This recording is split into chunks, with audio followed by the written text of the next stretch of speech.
This is a Squiz podcast. We're your shortcut to being informed.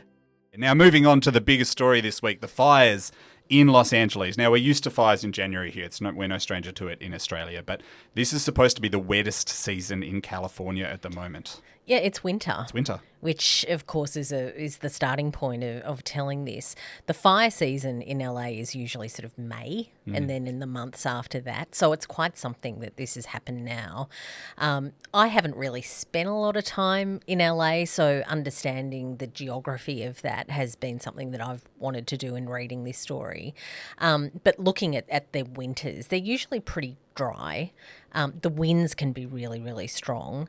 There's also been a drought, and all of that has combined to make really the perfect conditions for a fire. And, of course, being here in Australia, those are conditions that we know all too well. All too well. And you mentioned the wind. Those winds have a name. I'd heard of the winds before, the Santa Ana winds, and they are worth explaining a bit because they play a major role in this. So meteorology, not my best area, but I'm going to have a crack at it. You've got a lot of special interest areas. The weather's not one of them. Meteorology's not one of those. No, okay. it's not one of them. Good Meteorology and horoscopes. So the Santa Ana winds are infamous if you live on the west coast of the US. They build up over the desert and then they gather at the top of the mountain.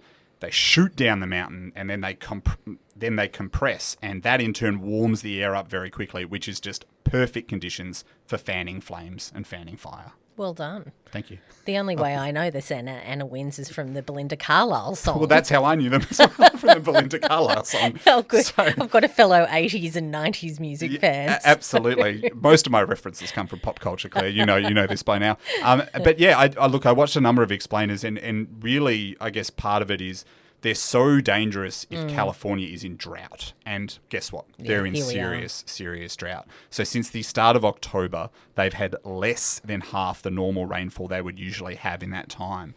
And I saw a quote from the California Air Resources Board, which said that climate change is playing a big role here by making the air drier and hotter. Yeah, it's a bit of a common story, isn't it? We won't go into the numbers and the stats of these fires because things are moving pretty quickly there and things seem to be out of date within half a second. But there have been 4 major fires in that area. It's from the Pacific coast through to the inland area of Pasadena.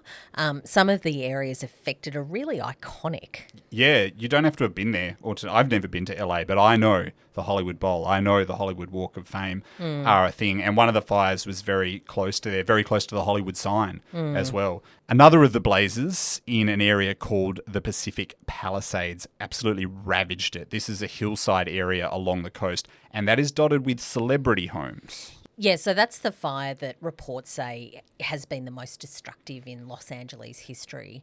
At least 1,000 structures there were burned in about a 24-hour period. Some of the celebs to have lost their home include Mandy Moore, also Paris Hilton and Billy Crystal. And it doesn't make it any more tragic that celebrities are affected, of course. It's just to say that these fires have been in some very well-populated, popular places where you'd think people were well secured against this sort of thing because they've got the money to do it. And it also naturally leads to more headlines because people can identify with celebrities because they know them.